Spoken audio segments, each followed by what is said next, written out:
जी बिस्मिल्लाहिर्रहमानिर्रहीम अस्सलाम वालेकुम। कैसे हैं आप सब? I'm hoping a good future for you all. And once again, I welcome you all in my YouTube channel, Exploring the Concepts. Once again, I'm here with you with a new topic from Cells and Tissues, chapter number 4.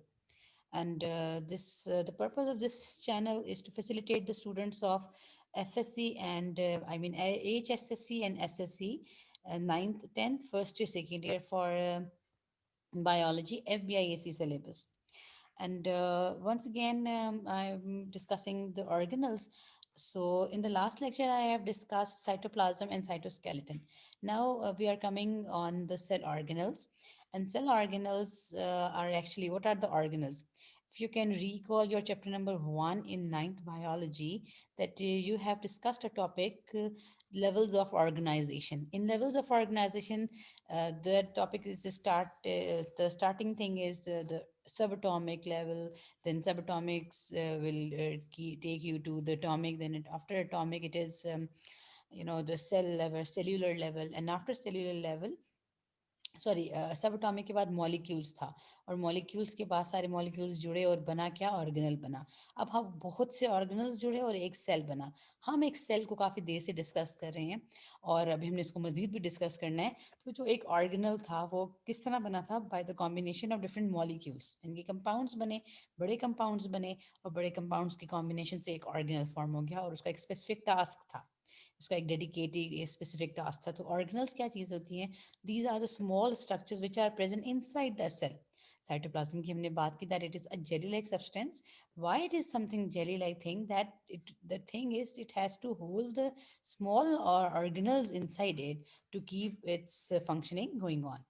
So organelles are the small structures within the cell that perform dedicated or specific functions. एक बात तो हमें ये clear हो गई कि organelles क्या होते हैं? Small structures होते हैं and they are performing a specific task. बहुत इंटरेस्टिंग बात है कि सेल के अंदर डिवीजन ऑफ लेबर है। अल्लाह ने डिवीजन ऑफ लेबर दी हुई है, हर ऑर्गेनल को अपना अपना स्पेसिफिक टास्क असाइन किया हुआ है अल्लाह ने, ठीक है ना, नेचर ने, I mean. And then many organelles are present in eukaryotic cells and जो हमने स्टार्ट किया, ये ऑर्गेनल्स का टॉपिक आज हम स्टार्ट कर रहे हैं। So we have to discuss few organelles which are present in eukaryotic cells. Basically हम वही तमाम तरह ऑर्गेनल्स डिस्कस करेंगे जो यूकेरियोटिक सेल में है। और जो आज मैं आपके साथ करने वाली हूँ, my today's topic is nucleus, and I will discuss the structure and function as far as SSC syllabus is concerned. And then nucleus. So we have seen a prominent nucleus is present in all eukaryotic cells. अब मैं फिर आपको उसी topic पे ले जाऊंगी जहाँ से मैं दोबारा डिस्कशन वहीं से लेके जाऊंगी जहाँ से हम शुरू करते हैं। फाइव किंगडम्स में हमारे पास 5 किंगडम्स आ गए, जिनमें से एक का नाम मॉन्ड्रा है, ठीक है ना, और वो प्रोकैरियोटिक सेल है। ये आपको इस फिगर में नज़र भी आ रहा है, ये एक बैक्टीरिया है, इंतहाई खूबसूरत लग रहा है, ये एक बैक्टीरिया है, और ये मॉन्ड्रा है, प्रोकैरियोट है, ठीक है ना। Rest of the world and rest of the kingdoms is actually the rest of the world, rest of the living world. All our organisms are eukaryotes. अब ये चीज़ अब आप अपने आप को इम्प्रूव करें, अपने थोड़ा अपने आप को मच्योर करें, ये चीज़ों को इस तरह से देखना शुरू करें।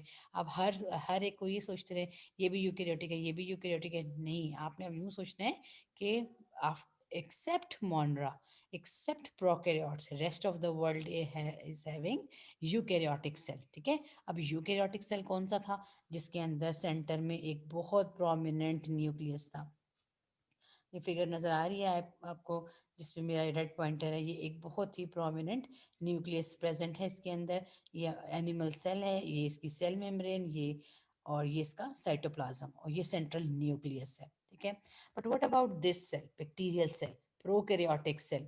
मतलब ये जो सेल है न्यूक्लियस वाला, ये प्रोटिस्टा में भी प्रेजेंट है, फंजाई में भी प्रेजेंट है, प्लांटे में भी प्रेजेंट है, और एनिमीलिया में भी प्रेजेंट है। All or four kingdoms have prominent true nucleus. That is why they are called as eukaryote. The word eukaryote, eu means true, and karyot came from a Greek word karyon, which means nucleus, true nucleus. These are the organisms which are having true nucleus in them. And bacterial cell is the organism that do not have that nuclear membrane around it, ठीक है। Centre में कोई चीज तो पड़ी हुई है, मगर उसके सराउंडिंग पे कोई मेम्ब्रेन नहीं है। So we called it as कि यहाँ पे न्यूक्लियस नहीं होता मगर यहाँ पे न्यूक्लियोइड होता है, ठीक है ना, जिसमें इसका सामान जो भी इसका डीएनए वगैरह न्यूक्लियस की जो भी चीज़ें होती हैं वो इस यहाँ साइटोप्लाज्म में पड़ी होती हैं, और साइटोप्लाज्म के जिस रीजन में पड़ी होती हैं उसका नाम होता है न्यूक्लियोइड। सो ये एक प्रोकैरियोटिक सेल है और ये एक यूकैरियोटिक सेल है, और हम डिस्कस कर रहे हैं न्यूक्लियस, जो कि सिर्फ प्रो यूकैरियोटिक सेल में ही प्रेजेंट होता है। अच्छा, आगे चलते हैं, न्यूक्लियस की लोकेशन देखते हैं। In animal cell it is present in centre. ये आ गया हमारे पास एनिमल सेल, थोड़ा सा इसको बड़ा करते हैं। ये ये हमारे पास आ गया एनिमल सेल। एनिमल सेल जो होता है उसका जो न्यूक्लियस होता है वो बिल्कुल सेंटर में होता है, तकरीबन सेंटर में होता है सेल के, ठीक है ना, और प्रोमिनेंट गोल बड़ी सी चीज़ सेंटर में होती है। लेकिन जो प्लांट सेल होता है उसका न्यूक्लियस थोड़ा सा सेंटर से हट गया होता है, एक कॉर्नर पर होता है। अब ये कॉर्नर पे क्यों होता है? क्योंकि सेंटर में उसके पास बड़ा सा वैक्यूल होता है जिसमें उसने अपने लिए पानी स्टोर करना होता है और बाकी चीज़ें स्टोर करनी होती हैं, तो इसलिए उसका न्यूक्लियस जो होता है वो थोड़ा साइड पे चला जाता है, बीच में नहीं होता। सो हमने लोकेशन देख ली न्यूक्लियस की, that in animal cell it is present in centre, and in mature plant cell it is push to one side due to formation of large central vacuole. यहाँ पे एक वर्ड फिर लिखा हुआ है, मेच्योर प्लांट सेल, यानी कि जो बड़ा हो गया होता है, मेच्योर हो गया होता है। इसका मतलब है कि जो अभी इमेच्योर या अभी छोटे प्लांट सेल्स होते हैं उनका न्यूक्लियस सेंटर में ही होता है, ठीक है, क्योंकि उनके पास सेंट्रल लार्ज वैक्यूल नहीं होता। अच्छा, अब इसके बाद क्या होता है कि इसके बाद क्या पॉइंट है, इसके बाद हमारे पास पॉइंट है कि सेंट्रल लार्ज वैक्यूल भी हमने डिस्कस कर लिया। नेक्स्ट देखते हैं न्यूक्लियस के पार्ट्स अब कौन कौन से हैं। We are going to discuss the nucleus, तो हम न्यूक्लियस के पार्ट्स चेक करते हैं। Nucleus has nuclear pore, nuclear plasm, nucleolus, chromosomes. आपने पेपर में इसी तरह अटेम्प्ट करना है, सारे पार्ट्स को सेपरेट करके। इसके बाद एक छोटी मुन्नी सी कोई तस्वीर बना ले, मैं आपको दिखाती हूँ अभी आपको कुछ पिक्चर्स, ये बल्कि आ गई इस पेज पे, ये देखो, ये आपने न्यूक्लियस बनाना है ऐसा। और क्या क्या दिखाना है, सबसे पहले तो आपने ये साइड वाली आउटर बाउंड्री बनानी है। इस बाउंड्री में आपने सेंट में बीच में गैप्स बार बार शो करने हैं, ठीक है, जैसे यहाँ बने हुए हैं। These gaps are called as nuclear pore, these gaps are called as nuclear pores, ठीक हो गया। फिर दरमियान में एक बड़ा सा थोड़ा सा ज़रा सा बड़ा सर्कल डाल दें, ये क्या चीज़ है? ये न्यूक्लियोलस है, ठीक है। फिर आप इसका जो अंदर कुछ ये धागे धागे से बना दें, कोई लाइन से ड्रॉ कर लें, ये क्या चीज़ है? ये क्रोमेटिन है, थोड़ी देर बाद बताऊंगी क्या चीज़ें हैं सब। फिर आ गया अब जो इसमें साइटोप्लाज्म लाइक हिस्सा है, जेली लाइक मटेरियल, इसके अंदर भी है लिक्विड एक, उसका नाम है न्यूक्लियोप्लाज्म। तो हमने देख लिया न्यूक्लियर पोर्स, और जो आउटर बाउंड्री थी न्यूक्लियस की, इसका नाम है न्यूक्लियर एनवेलप। एनवेलप यानी कि न्यूक्लियस का आउटर मोस्ट कवरिंग, ठीक है। न्यूक्लियर एनवेलप भी देख लिया हमने, न्यूक्लियर पोर भी देख लिया, क्रोमेटिन भी देख लिया, न्यूक्लियस। तो फिगर आपने इसी तरह की कोई बनानी है, अच्छी सी नीट डायग्राम, ठीक है। अब ये भी एक डायग्राम है, ये इसमें ज़रा कलर्स थे इसलिए मैंने ये थोड़ी सी पिकअप की इसलिए। सो ये आउटर मोस्ट आ गया न्यूक्लियर मेम्ब्रेन, ये दरमियान में nuclear pores, nucleolus, chromatin and nucleoplasm, ठीक है ना। तो आपने अच्छी सी डायग्राम बनानी है to show the all parts of nucleus. Now nuclear envelope, अब डिस्कस करते हैं कि सबसे आउटर मोस्ट बाउंड्री जो है न्यूक्लियस की वो क्या चीज़ है। Nucleus is bounded by double membrane. अब आप देख रहे हो ना कि इसमें डबल मेम्ब्रेन बनी हुई है, एक और दो, एक आउटर है और एक इनर है। यहाँ भी आप देख लो, एक आउटर है और एक इनर है, डबल दिखाई भी है, तभी तो ये पोर आपस में क्लोज हो जाता है और पोर बिल्कुल प्रोमिनेंट बन जाता है। सो डबल मेम्ब्रेनस है, इसका मतलब है कि ये प्रोकैरियोटिक सेल नहीं हो सकता, ये यूकैरियोटिक सेल में ही हो सकता है, क्योंकि प्रोकैरियोटिक में तो सिंगल मेम्ब्रेन ऑर्गेनल भी नहीं होता, ये तो डबल मेम्ब्रेन ऑर्गेनल है, ठीक है। So nucleus is bounded by double membrane known as nuclear envelope. जो न्यूक्लियर एनवेलप है वो दो मेम्ब्रेन से मिलकर बनी हुई है, और दोनों की लिपिड बाइलेयर होती हैं। It contains many small pores that enable it to act as semi permeable membrane, और इसके इर्द गिर्द पे बहुत सारे जो स्मॉल पोर्स हैं जिनका नाम न्यूक्लियर पोर्स है, और ये न्यूक्लियर पोर्स की वजह से सेमी परमिएबल की तरह एक्ट करता है कि बहुत सारी छोटी छोटी चीज़ें तो इसमें से आसानी से आ जा सकती हैं, लेकिन बड़ी चीज़ों को दोनों तरफ आने जाने के लिए रिस्ट्रिक्शन होती है। ना अंदर से कोई बाहर बेवजह आ सकता है, ना बाहर से कोई अंदर जा सकेगा। Once again it is to acting as semi permeable membrane. अच्छा, नाउ न्यूक्लियोप्लाज्म देख लें। Nucleoplasm inside nuclear envelope, nuclear envelope के अंदर अब क्या है?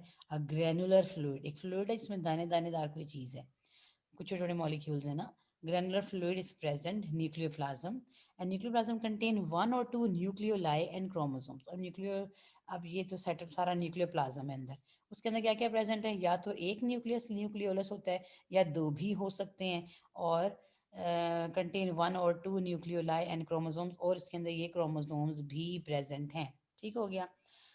Then is nucleolus. आपको न्यूक्लियोप्लाज्म समझ में आ गया, ये सारा अंदर जो सेल, जैसे सेल के अंदर साइटोप्लाज्म होता है ना, ऐसे न्यूक्लियस के अंदर न्यूक्लियोप्लाज्म होता है। ठीक है, चूंकि ये न्यूक्लियस से कंसर्न है इसलिए इसका नाम न्यूक्लियोप्लाज्म रख दिया। प्लाज्म का मीनिंग मैंने आपको बताया था, फ्लूइड और जेली, तो ये भी एक जेली लाइक मटीरियल है। इन चीज़ों का अंदर इसने भी होल्ड किया हुआ ताकि अपना स्पेसिफिक फंक्शन परफॉर्म कर सकें, यानी कि न्यूक्लियोलस अपना स्पेसिफिक फंक्शन परफॉर्म कर सके, क्रोमेटिन अपना फंक्शन परफॉर्म कर सके, और सो न्यूक्लियोपोर अपना स्पेसिफिक काम कर पाए। तो ये न्यूक्लियोप्लाज्म की कंसिस्टेंसी है, जेली लाइक मटेरियल है ये भी। देन न्यूक्लियोलस क्या चीज़ है, अब ये बड़ी सी चीज़ क्या चीज़ है, तो ये क्या है, ये एक डार्क स्पॉट है। Ribosomal RNA are formed and assembled as ribosome in nucleolus. अब ये जो न्यूक्लियोलस है इसकी भी कोई खास ड्यूटी होगी, इसकी खास ड्यूटी है, ये राइबोसोम्स एक और ऑर्गेनल है, हम थोड़े दिनों में करेंगे। राइबोसोम्स एक ऑर्गेनल है, उसके अंदर राइबोसोमल आरएनए होता है। ठीक है, और न्यूक्लियोलस क्या करता है, ये राइबोसोमल आरएनए फॉर्म करता है। ठीक है ना, ये राइबोसोमल आरएनए बनाता है ताकि राइबोसोम बना सकें, इसलिए न्यूक्लियोलस को कहा जाता है ribosomal factory. Please listen to me carefully, nucleolus is also called as ribosomal factory because ribosomal RNA is formed in ribosome is formed in nucleolus which are responsible for the formation of ribosomes। ठीक है, जो ribosomes बनाने के लिए responsible है। सो nucleoplasm देख लिया हमने, न्यूक्लियोलस देख लिया हमने, दोनों की लोकेशन भी आपने देख ली। यहाँ ये डार्क ब्लू दिखाया हुआ है, यहाँ ये लाइट ब्लू, ये कौन सी साइट है, this is the site for the formation of ribosomes, हम ये कह सकते हैं। ठीक है, क्योंकि जो उसका सबसे इंपॉर्टेंट पार्ट है आरआरएनए, वो कहाँ बनता है, वो न्यूक्लियोलस में बनता है। अच्छा, अब जनाब क्या है जी, लास्ट पार्ट है न्यूक्लियस का, क्रोमोसोम्स। ठीक है, जो क्रोमोसोम्स प्रेजेंट हैं दरमियान में, क्रोमेटिन प्रेजेंट है। तो सबसे पहले हम एक फिगर देखते हैं, फिर हम आगे चलेंगे। इतनी देखते हैं पहले, ये एक सेल है, और ये इसके अंदर न्यूक्लियस है ब्लू सा, और न्यूक्लियस के अंदर धागे धागे यानी कि क्रोमेटिन उसका, यानी कि उसका क्रोमोसोम। अब ये नॉन डिवाइडिंग सेल है ना। What is the meaning of a cell which is not dividing, means कोई एक ऐसा सेल है जिसमें सेल डिवीजन नहीं हो रही, माइटोसिस और मियोसिस नहीं हो रही। ठीक है ना, माइटोसिस और मियोसिस खास किस्म की सेल डिवीजन है जिससे हमारी ग्रोथ होती है, यानी कि हम छोटे छोटे होते हैं। आपको याद होगा, आप कभी बक्से खोलते होंगे तो पुराने कपड़े निकलते होंगे आपके, फिर आप कहते हैं ओहो ये मुझे नहीं आ रहा, तो क्या हुआ है, आपकी ग्रोथ हो रही है। ठीक है ना, वो कपड़े आपको छोटे बहन भाइयों को दे दिए आपने, तो क्या हो रहा है, आपकी ग्रोथ हो रही है, आपकी बॉडी के नंबर ऑफ सेल्स इंक्रीज कर रहे हैं। ठीक है ना, this is called as growth. अब वो नंबर ऑफ सेल कैसे इंक्रीज हो रहे हैं, क्योंकि हर सेल बार बार डिवाइड होकर टू बन जाता है, और फिर बड़ा हो जाता है, फिर बड़ा होकर फिर टू में डिवाइड हो जाता है, यूं हर सेल में डिवीजन हो रही है।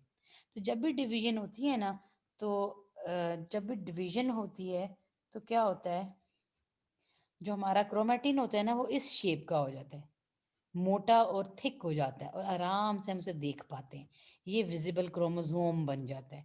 यानी कि जब भी सेल डिवाइड करता है, जब भी सेल डिवाइड करता है, तो वो उसका क्रोमोसोम ऐसा हो जाता है जैसे इस वक्त इसका नज़र आ रहा है। ठीक है, जैसे इस वक्त हमारे पास ये जो,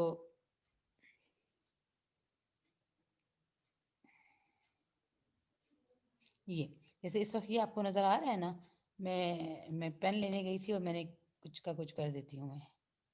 अच्छा, मैं आपको बता रही थी, ये मैं आपको बताना चाह रही थी, ये जो चीज़ आपको नज़र आ रही है ना, ये क्रोमोसोम्स हैं। ठीक है ना, ये पूरा एक जो है ना, ये पूरा एक क्रोमोसोम है। ठीक है, ये पूरा एक क्रोमोसोम है। क्रोमोसोम कैसे बना, ये इन्हीं धागों से बना। जब सेल डिवाइड करता है तो ये क्रोमोसोम बन जाते हैं, लेकिन जब सेल डिवाइड नहीं करता, जब सेल डिवाइड नहीं कर रहा होता ना, मैं को बताती हूँ, जब आपका सेल डिवाइड नहीं कर रहा होता तो वो किस फॉर्म में होता है, इस फॉर्म में होता है, धागे की फॉर्म में होता है। तो जब जैसे आप बच्चे हो, अभी आप बड़े हो रहे हो, तो आपके सेल्स हर वक्त डिवाइड कर रहे हैं, तो जब आपके सेल्स हर वक्त डिवाइड करेंगे तो वो इसी स्टेट में रहेंगे, क्रोमोसोम की स्टेट में रहेंगे। लेकिन जब डिवाइड नहीं कर रहे होंगे, जैसे सपोज कर लेते हैं हम थोड़ी देर के लिए, फॉर एग्जाम्पल मेरी बॉडी के सेल्स, अब उनमें डिवीजन नहीं हो रही, मेरी ना हाइट में इंक्रीज हो रहा है, ना मेरा कुछ और इंक्रीज हो रहा है। सो इसमें इसका क्या मतलब हुआ, कि इसका मतलब ये हुआ कि सेल्स नॉन डिवाइडिंग फेज में है। ठीक है, जब भी नॉन डिवाइडिंग फेज में होंगे तो क्रोमोसोम्स हमारे कैसे नजर आ रहे होंगे, सारी क्रोमेटिन कहेंगे तब हम इन्हें, क्रोमेटिन फाइबर्स कहेंगे, धागे धागों की तरह लग रहे हैं ना, तब हमें धागों की तरह कहेंगे। अब आप ये फिगर ओवरऑल देखो, ये एक नॉन डिवाइडिंग सेल है, वो सेल जो डिवीजन नहीं कर रहा, जिसमें डिवीजन नहीं हो रही, और ये एक वो सेल है जिसमें हर वक्त डिवीजन हो रही है। तो जब भी डिवीजन हो रही होगी तो हम क्रोमोसोम्स को देख पाएंगे, लेकिन अगर डिवीजन नहीं हो रही होगी तो ये हमें क्रोमेटिन की तरह नजर आएंगे। हाई पावर के माइक्रोस्कोप में देखना पड़ेगा, अदरवाइज तो ये हमें नजर ही नहीं आएंगे, क्योंकि ये बहुत ज़्यादा थिन होते हैं। तो यहाँ तक आई एम होपिंग कि आपको ये पॉइंट क्लियर हो गया कि नॉन डिवाइडिंग सेल क्या होता है और डिवाइडिंग सेल क्या होता है। सो क्रोमोसोम्स, अगर आप वर्ड यूज कर रहे हो क्रोमोसोम्स, तो इसका मतलब है कि सेल कौन सी फेज में से गुजर रहा है, डिवाइडिंग फेज में से। ठीक है ना, good. So chromosomes are visible during cell division, जब भी सेल डिवीजन हो रही होगी तो क्रोमोसोम हमें विजिबल हो जाएंगे। ड्यूरिंग इंटरफेज, यानी कि जो नॉन डिवाइडिंग फेज है उसका एक और नाम है interphase. Interphase of cell, they are in the form of fine thread like structure known as chromatin. Non dividing phase में क्रोमेटिन, डिवाइडिंग फेज में chromosomes. ठीक है, now let's see the composition of chromosomes. So chromosomes are made up of two things, DNA and protein. Chromosomes are made up of two things, DNA and protein. Chromosomes are made up of two things, DNA and protein. Non-dividing cells has chromatin, while dividing cells has chromosomes. ये आप आसानी से दोनों को differentiate कर सकते हो इस तरह। Okay okay. फिर अब फिर से आ गया ये प्रोकैरियोटिक सेल हमारे पास। तो जो प्रोकैरियोटिक सेल्स होते हैं वो तो डू नॉट कंटेन न्यूक्लियस, इनके पास तो न्यूक्लियस ही नहीं होता, प्रोमिनेंट सेल मेम्ब्रेन ही नहीं होती, लेकिन न्यूक्लियोइड होता है, वो रीजन जहाँ डीएनए पड़ा होता है, साइटोप्लाज्म का वो रीजन जहाँ डीएनए प्रेजेंट होता है, उसे हम कहते हैं nucleoid. So there chromosome is made up of DNA and submerged in cytoplasm. और ये जो इसका क्रोमोसोम्स होते हैं ना इसके, उसमें सिर्फ डीएनए प्रेजेंट होता है, इसमें प्रोटीन्स प्रेजेंट नहीं होती। जो साइटोप्लाज्म, जो न्यूक्लियस का, सॉरी प्रोकैरियोटिक सेल का जो क्रोमोसोम्स होते हैं उनमें सिर्फ डीएनए प्रेजेंट होता है, उनमें प्रोटीन्स प्रेजेंट नहीं होती। And DNA stands for deoxyribo nucleic acid. DNA stands for deoxyribo nucleic acid. अच्छा जी, तो आपको सारे न्यूक्लियस के सारे पार्ट्स आई एम होपिंग समझ आ गए होंगे।